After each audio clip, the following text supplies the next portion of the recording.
Orang-orang yang mengupayakan untuk mencapai derajat dengan melaksanakan segenap kemampuan untuk mencapainya adalah seutama-utama orang. Jadi perjuangan itu bernilai. Orang berjuang untuk mencapai kehidupan dunia, ya bernilai. Tapi lebih utama lagi orang yang tidak hanya berjuang untuk dunia. Lebih-lebih lagi mereka terhadap akhirat. Jadi semangat itu wajib gitu.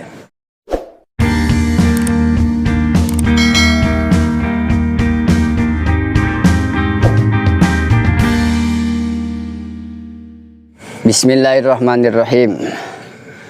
Faslun fi kaifiyati tafdili, ing dalam ikibab mertelaakan cara-cara kaifiyah keutamaan, bagaimana cara menempuhnya gitu. Kalau kemarin ada yang 6 kemuliaan yang harus diusahakan, ada yang tanpa diusahakan. Yang harus diusahakan yang kaitan dengan syariat, ingin mencapai derajat-derajat tertentu. Nah sekarang bagaimana ketentuan cara supaya mendapatkan itu?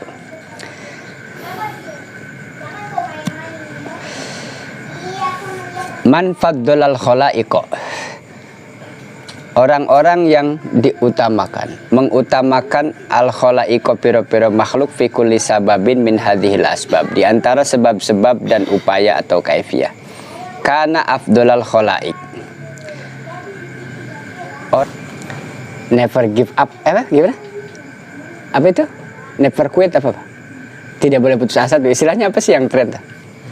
Nggak boleh putus asa gitu maksudnya. Apa never give up? Apa lupa saya. Jadi harus terus semangat. Urusan dunia saja kita peribahasanya, apapun yang saya bisa saya kerahkan untuk tujuan dunia. Yang penting kebahagiaan kita. Saya anak istri gimana pun caranya, nggak apa-apa, ayah jadi apa aja siap, kayak gitu aja. Nah sekarang semangat itu diterapkan untuk mencapai derajat tinggi di sisi Allah juga sama, harus ada semangat yang begitu. Dan mereka yang mengupayakan dengan segenap kemampuan untuk mencapai itu adalah sebaik-baik upaya, sebaik-baik semangat, sebaik-baik perjuangan. Artinya tidak akan sia-sia. Takwa ya harus diperjuangkan, istiqomah ya harus diperjuangkan. Ya contohnya lah, kebaikan yang selama ini kita jalankan itu dalam rangka berjuang. Berjuang untuk apa? Untuk iman kita supaya kuat. Yang kedua untuk menebarkan kebaikan di lingkungan. Caranya dari mulai bangun masjid, lalu berkembang ke madrasah, anak-anak pasang surut, kadang banyak kadang sedikit, menghadapi orang tua. Kita jamaah berganti-ganti, yang ini rajin, nggak ada, hilang, datang yang baru, hilang lagi, terus ganti terus, tapi tetap ada. Nah itu perjuangan, kan nggak mudah. Nah, kita yang sama-sama tahu dari awal kan, bagaimana memperjuangkan khususnya di lingkungan kita di sini. Nah itu perjuangan itu nggak akan sia-sia. Untuk hal dunia saja kita berusaha maksimal sampai apapun kita lakukan. Nah terlebih urusan akhirat, artinya tidak akan pernah sia-sia dan pasti akan mendapatkan derajat di sisi Allah. Wa habbahum ilal khalaik, termasuk yang paling dicintai oleh Allah. Intinya Allah sangat senang kepada orang yang optimis berusaha maksimal dalam hal apapun, terlebih dalam hal urusan agama. Walikulli sababin, karena itulah setiap sebab dari beberapa sebab atau upaya-upaya yang dilakukan dalam hal berjuang tentu ada tingkatan-tingkatan sesuai dengan usahanya. Itu yang disebut kemudian hasil itu tergantung pada usahanya. Jadi usaha tidak akan membohongi hasil. Apa itu kalau bahasa sekarang? Jadi kita mau jadi apa, mau dapat seberapa, itu tergantung usahanya. Ba'duha afdalu min ba'din, tentu sebagian ada yang lebih utama daripada sebagian yang lain. Pertama, dalam status manusia nih, kita bicara tentang makhluk Allah yang namanya manusia. Derajat tertinggi itu siapa sih di antara manusia yang ada? Faratibul anbiya. Yang pertama, para nabi-nabi itu juga Allah tentukan pilihan siapa yang utama di antara yang lain. Misalnya gini, Nabi Adam secara syariat tidak bisa disebutkan tidak utama karena pertama kali manusia lahir ya adalah Nabi Adam, dan semua manusia itu asalnya dari Nabi Adam. Berarti prestasi secara derajat manusia adalah Abul Bashar, bapaknya manusia ya Nabi Adam itu. Manusia yang baik, yang buruk, yang taat, yang maksiat, yang mukmin, yang kafir, awalnya adalah Nabi Adam, bagaimanapun juga.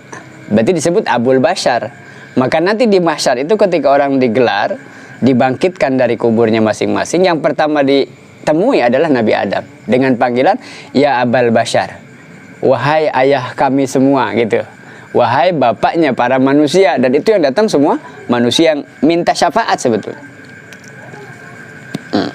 Itu Nabi Adam. Kemudian Nabi Ibrahim disebut Khalilullah, kekasihnya Allah istilahnya. Nabi Musa juga ada istilahnya. Julukan-julukan itu biasa dari dulu. Tingkatan para nabi mutafawitahu sesuai wa kadzalikar rusul. Demikian juga para utusan. Di antara malaikat yang segitu banyak ditunjuklah pimpinan malaikat, ulama masyhur, jumhur, banyak pendapat ulama yang kemudian malaikat Jibril adalah pemimpin dari seluruh malaikat. Ribuan jutaan malaikat dipimpin oleh 4 malaikat besar. Jibril, Mikail, Israfil, Israil. 4 malaikat ini ada satu pemimpin. Jibril ini, malaikat Jibril nih pemimpinnya. Nah, jadi setiap sesuatu kelompok 2, 3, 4 atau minimal 2 orang pasti ada yang jadi pemimpin di situ. Makanya kenapa kaitan dengan sholat boleh sah hitungan sholat berjamaah minimal 2 orang, 1 imam, 1 makmum. Yang tidak boleh adalah masing-masing sholatnya, kecuali beda mazhab atau beda agama kan, satu sholat satu enggak kan. Ini sama-sama muslim sholatnya misah, gara-gara enggak sama gitu, enggak mungkin. Ya harus ada yang jadi imam gitu, salah satu harus jadi imam. Tingkatan para nabi. Tapi bagaimana di Quran disebutkan la nufarriqu baina ahadim, Allah tidak membeda-bedakan bahwa nabi itu semuanya kekasih Allah, Rasul itu semuanya utusan Allah. Tapi dengan kelebihannya masing-masing, maka Allah tunjukkan tingkatan-tingkatan para nabi. Seperti tadi, Nabi Ibrahim disebut Khalilullah. Ada yang ulul azmi, yang tingkat kesabarannya di atas rata-rata standar ukuran orang sabar di antara para nabi. Termasuk ulul azmi ada 6, nggak semua. Mengkerucut pada pimpinan para nabi dan rasul nanti di dunia dan di akhirat. Nanti pimpinan nabi dan rasul adalah Nabi Muhammad sallallahu alaihi wasallam. Wa kadzalika rusulan kala mengkono iku rasul. Rasul utusan juga begitu. Ada tingkatan-tingkatan yang dikhususkan. Wal arifun, demikian orang-orang ma'rifat juga ada tingkatan-tingkatan. Maka dalam Islam tidak asing kalau ada julukan para ulama. Misalnya Imam Ghazali dijuluki Hujjatul Islam.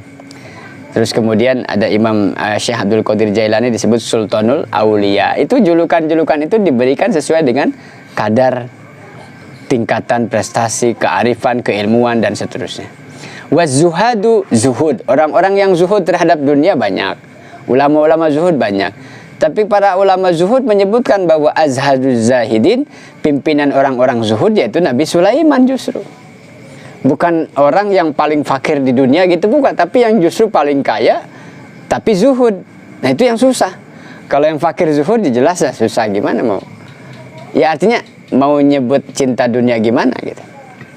Orang fakir, orang awam akan melihat cinta dunia itu ketika lihat zahirnya, hartanya, bandanya, rumahnya, kepemilikannya, asetnya. Tapi di sisi Allah, di para ulama memahami bahwa zuhud bukan berarti orang fakir, tetapi mereka yang tidak menjadikan dunia itu tujuan, sehingga tidak melalaikan urusan akhirat. Maka Nabi Sulaiman adalah pimpinan orang-orang zuhud. Wal ubad, begitupun para ahli ibadah ada tingkatannya. Makanya para ulama membagi. Ada ahli ibadah dalam kategori maksimal tuh, idealnya ahli ibadah adalah qiyamul lail wa siyamun nahar. Disebut orang ahli dalam hal ibadah adalah orang yang ketika malamnya qiyamul lail sepanjang malam dan siangnya puasa. Nah, kita disebut ahli ibadah masuk ke yang mana? Lalu ada tingkatan. Setidaknya orang beriman sudah mulia, kemarin di bab awal. Orang yang manusia itu lahir tanpa usaha, dia jadi mulia karena diberi akal. Lalu kemudian setelah dia berakal, dia beriman, naik derajatnya. Setelah beriman lalu diberi ilmu, lalu dia naik lagi derajatnya. Nah sekarang para ahli ibadah juga ada tingkatannya. Saya ahli ibadah. Ibadah apa? Kalau ahli itu kan fokus di satu bidang misalnya. Ahli mekanik motor, ahli mekanik mesin mobil, ahli mekanik pesawat. Ini ahli ibadah, berarti ahli dalam seluruhnya gitu. Nah misalnya ahli sholat duha, ahli duha, dia laksanakan sunnah-sunnah yang lain, tapi yang duha ini nggak pernah ditinggal sama sekali. Itu ahli duha. Ahli puasa tidak hanya Ramadan, tapi juga sunnah-sunnahnya dia puasa. Ahli ngaji gitu misalnya. Kapan di mana saja dia ngaji, ngaji berarti. Ahlinya tahajud, di mana dalam keadaan gimana pun. Nah sekarang kita ahli apa?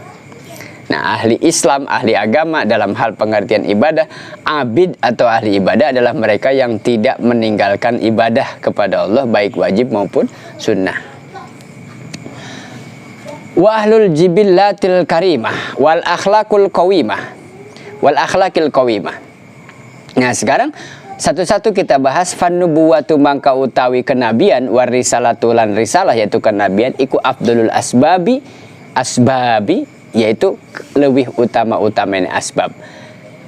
Manusia menjadi mulia dan paling mulia itu ada penyebab. Apa yang ini tidak termasuk yang diusahakan karena pilihan Allah. Mau gimana usaha semaksimal apa? Saya akan usaha ibadah setiap saat, setiap waktu dan meningkatkan iman dan takwa karena cita-cita saya ingin jadi nabi. Itu nggak bisa. Itu nggak bisa diusahain gitu. Tapi kalau jadi ahli ibadah, jadi kekasihnya Allah karena ibadahnya luar biasa, itu mungkin. Tapi kalau cita-citanya anak kita pengen jadi nabi dan rasul, itu gimana? Saya cita-cita jadi malaikat. Nggak bisa. Itu nggak bisa diusahain. Nah, nanti akan ada keutamaan-keutamaan khusus tergantung daripada upayanya tadi. Maka Nabi dan Rasul itu paling utama derajat, dan itu bukan diupayakan tapi pilihan Allah. Jadi Allah yang pilih siapa Nabi, siapa Rasul. Kalaupun ada kemudian yang baik, yang ahli ibadah, yang ahli ilmu, tidak sampai tingkatan Nabi. Karena setelah Nabi Muhammad tidak akan ada lagi Nabi. Yang ada adalah warasatul anbiya, pewarisnya banyak. Para ulama itulah pewaris Nabi. Segimanapun ulama yang nggak akan jadi nabi, begitu kira-kira. Jangankan nabi, tingkat sahabat saja kan nggak bisa, karena sahabat harus hidup di zaman nabi, bersama nabi, hidup bareng dan taat. War rusulu afdalu minan nabiyyin. Kemudian nabi adalah keutamaan yang afdal, tapi rasul adalah afdalu minan nabiyyin. Nabi kemudian rasul. Jadi rasul, nabi, kemudian sahabat, tabi'in, tabi'in, para ulama, terus kita sekarang. Maka yang paling bawah itu ya mukmin. Yang penting beriman sudah naik derajat di antara manusia yang tidak beriman. Sekarang beriman dan taat berarti lebih baik daripada yang beriman saja tapi tidak taat. Terus begitu tingkatan-tingkatan. Nah kita lagi usahain itu maksudnya. Harus diupayakan untuk mencapai derajat tertentu. Wan nabiyuna afdalu minal arifin. Ada ahli-ahli ma'rifat, tapi tidak akan melampaui ketinggian kemuliaannya para nabi. Wan nabiyuna afdalu minal arifin. Artinya para nabi itu pasti lebih utama daripada ahli ma'rifat. Artinya gini loh, kadang-kadang kita kecintaan kepada sesuatu kemudian melampaui batas. Saya punya guru ngaji, guru saya itu Masya Allah mulia sekali, dan melebihi malaikat kemuliaannya. Melebihi para nabi dan rasul itu nggak boleh, nggak ada. Ini makanya para ulama meningkat-tingkat supaya jangan disalahpahami. Segimanapun tetap di bawah para nabi dan rasul. Jadi manusia termulia di antara manusia yang ada, pertama adalah rasul, kemudian para nabi, kemudian para ahli ma'rifat. Setelah itu wal arifuna, ahli-ahli ma'rifat afdulu minal amilin. Orang yang hanya beramal syariat saja itu tidak akan lebih mulia daripada orang ahli ma'rifat. Saya juga Islam Pak, nggak ada madhab-madhaban, saya penting mah Islam, sumbernya Quran dan hadis, gitu udah itu aja. Nggak bisa. Lalu kemudian dia merasa lebih daripada ahli ma'rifat, lebih daripada ulama, nggak bisa. Mereka tuh pengamal.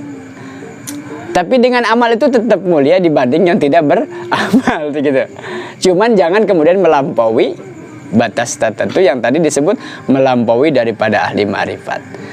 Wal amiluna mutafawituna ala qadril amal. Sementara orang-orang yang beramal juga berbeda-beda, disesuaikan dengan amalnya masing-masing. Wal ahwal, dan tingkah laku perilaku dalam kehidupan.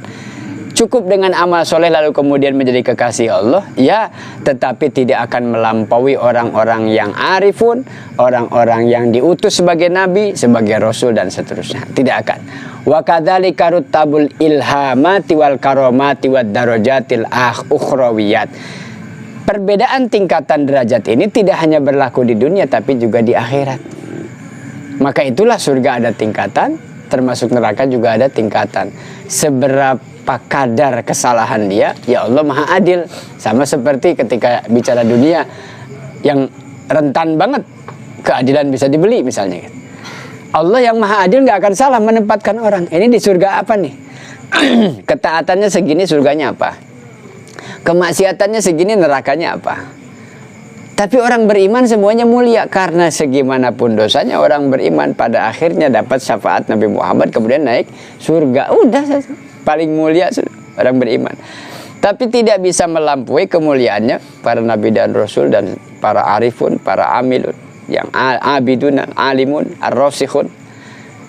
Tapi karena kita ngaji tahu cara, saya tidak mulia seperti mereka, tapi mencintai mereka. Lalu Rasul bersabda, orang di dunia ini nanti hidup dibangkitkan oleh Allah di mahsyar bersama dengan orang yang dicintainya. Maka penting kita mengidolakan sesuatu, tapi yang kira-kira nanti di akhirat ketemu sama dia. Saya mengidolakan siapa? Yang kita cintai misalnya siapa? Cirinya banyak menyebutnya. Saya cinta Nabi Muhammad, maka banyakin sholawat misalnya. Nah ya nggak akan jauh, Rasul bilang siapa yang banyak disebut ya berarti dia yang dicintainya itu, dan akan bersamaan di mahsyar, di akhirat nanti dibangkitkan. Kita tidak bisa menempati surga firdausnya para nabi, tapi ketika ada tanda-tanda mencintai para nabi, cintai rasulnya, ya mungkin saja diangkat ke surga firdaus bersama nabi dan rasul. Itu maksudnya yang harusnya kita di kelas ini, karena dia ada kedekatan dengan ini, maka kamu di sana. Kan sama kita keundangan nih, tamu kondangan datang, kursinya habis di belakang. Yang punya hajat, yang lagi jadi pengantin itu teman dekat, dipanggil sini, malah duduk di samping pengantinnya karena apa? Teman dekatnya. Itu begitu logika analoginya. Nah kita cinta sama Rasul bisa saja ditempatkan oleh Allah bersama yang dicintainya itu Rasul, para nabi, para sahabat, para ulama. Makanya kenapa kita senang kebaikan, senang para ulama, supaya kita ditempatkan segolongan dengan mereka orang-orang soleh. Wa mahma tafawutal aibadu wa fi hadhil asbab was sifat.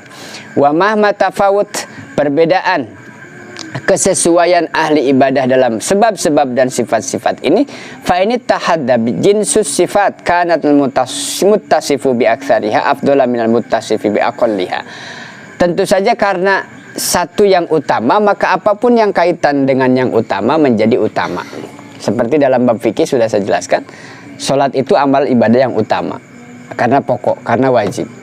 Maka apapun unsur untuk bisa memenuhi kewajiban sholat 5 waktu menjadi paling utama. Lalu kemudian ada ibadah sunnah, misalnya contoh ibadah sunnah, sholat sunnah qobliyah misalnya. Maka apapun unsur yang untuk memenuhi kesunahan maka menjadi sunnah. Artinya tergantung apa yang mau kita lakukan. Penting gak sih urusan ini? Penting. Contoh kita mau daftarin anak sekolah, kan KTP geletak, fotokopi geletak, apa semua juga geletak, berkas-berkas kakak apa semua. Tapi ketika diminta, diperlukan, dicari. Kenapa? Penting. Emang penting ya? Kemarin geletak aja, pas lagi dibutuhkan dicari-cari gak ketemu, bela-belain fotokopi lagi. Karena apa? Penting untuk memenuhi sesuatu yang penting. Anak-anak mau sekolah harus punya seragam. Baju mah banyak, celana banyak, sepatu banyak. Tapi syarat di sekolah sepatunya harus ini, seragamnya harus ini. Bela-belain beli seragam lagi karena nggak bisa pakai baju bebas. Berarti baju itu menjadi penting karena sesuatu yang penting. Nah ngaji ini penting misalnya, maka yang ngajarnya harus ada, jamaahnya harus ada, fasilitas buat ngaji harus ada, tempatnya harus ada.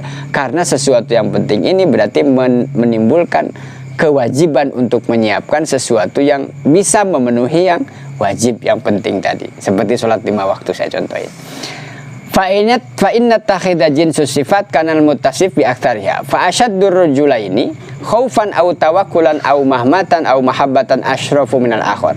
Maka sebaik-baik yang paling di antara dua orang, di antara orang-orang hamba-hamba Allah yang dia punya rasa al-khauf, khawatir, takut, takwa intinya. Au tawakulan, atau yang bertawakal. Au mahabbatan, au mahabbah, ada rasa cinta asyrafu minal akhir. Jadi sifat-sifatnya para nabi, para rasul, para ulama, para sahabat, para arifun kenapa jadi mulia? Karena kecintaan ke Allahnya lebih tinggi, karena kekhawatiran ketakwaannya paling tinggi, karena kecintaan, kesenangan, gandrung, senang, cinta, merindukan hanya kepada Allahnya lebih tinggi, maka wajar mereka mendapat predikat, mendapat derajat tinggi di sisi Allah karena itu. Nah, kita punya rasa cinta semua, tapi kadarnya kan berbeda-beda. Ada yang buktinya cinta, yang penting Pak, saya mah orang Islam, tidak tinggalkan 5 waktu, datang puasa Ramadan saya puasa. Itu bukti cinta saya kepada Islam, bahwa saya segimanapun keadaan saya tidak akan pernah meninggalkan Islam dengan syariatnya. Cintanya segitu. Ada yang tidak cuma kewajiban, tapi juga yang sunnah saya kerjakan. Itu kan tingkatan-tingkatan namanya, yang nanti Allah Maha Adil menempatkan orang sesuai dengan amalnya. Nah, kita merasa amal kita kan biasa-biasa aja, nggak lebih daripada yang wajib, yang sunnah kalau sempat begitu. Tapi dengan mengamalkan istiqomah begitu, nanti disatukan dengan orang-orang yang punya keutamaan-keutamaan. Itu yang disebut kenapa mencintai jangan sampai salah, atau jangan salah-salah mencintai. Siapa yang kita cintai, itu akan berpengaruh kepada status kita nanti di akhirat. Wa ini ikhtalafa hadhil awsaf. Perbedaan-perbedaan sifat-sifat ini karena tafdil bi asyrafiha qadra wa ahalla faidah. Tentu saja ada faidah-faidah kenapa bisa berbeda. Fa'ilha ibu afdalu minal muhib, wal muhibbu afdalu minal mutawakkil, wal mutawakkil afdalu minal khaif, wal musalla afdalu minal mutawaddi. Ya, ini contoh-contoh yang lain. Orang yang sholat lebih utama daripada yang wudu. Artinya setelah wudhu orang ini sholat. Ilok ya bahasanya. Masa iya ada orang yang wudhu terus nggak sholat? Tapi saya bisa kok wudhu tapi nggak sholat. Ya bagusan yang sholat dong. Udah pasti wudhu. Tapi yang wudhu belum tentu sholat. Sekarang bagusan ngaji daripada enggak. Buktinya ngaji aja masih nggak semangat ibadahnya, masih belang-belang, masih naik turun. Itu yang ngaji. Kalau yang nggak ngaji, kira-kira. Ya kan kita bisa banding-banding, itu maksudnya supaya kita bisa tahu, sadar posisi saya tuh di mana. Lebih bagus mana daripada ini. Ini apa ini? Pilihan-pilihan itu karena sudah kita bahas tentang akal, fungsinya untuk bisa menimbang, mengingat, memilih. Wal muftaridu afdalu minal mutanaffil. Tentu saja yang fardu lebih utama daripada yang sunnah.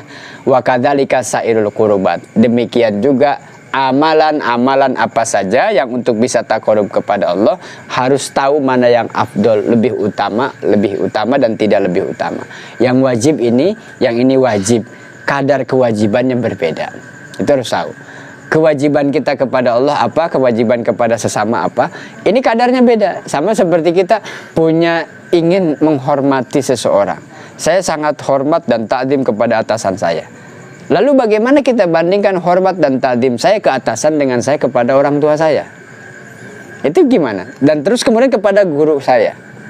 Ini kan beda nih, sama-sama menghormati. Nah, sekarang ke Allah gimana? Saya khidmat takdim ke Allah bagaimana? Kira-kira kita bisa bersikap ketika tahu ukurannya. Maka dipahami dulu di awal bab-bab kitab ini tentang istilah-istilah, kadar-kadar, supaya jangan salah dalam pengamalan. Ini kan sudah disinggung oleh Rasul dalam satu hadis, akan ada satu zaman di mana orang lebih mencintai kesunahan dan mengabaikan yang wajib. Yang sunnah tuh viral, booming gitu. Ibadah sunnah tuh di mana-mana. Yang wajib dilalai, ditinggal, karena tidak pedulikan. Jangan sampai terkena atau masuk dalam kategori yang dikhawatirkan, yang diprediksi Rasulullah. Faidatun wallahu alam. Nanti ada faidah-faidah yang lebih rinci tentang bagaimana cara ketentuan untuk sampai pada derajat-derajat tertentu. Di antaranya jami'it ta'at, tentang ketaatan dan hikmah-hikmahnya. Wallahu alam bishawab. Al-Fatihah.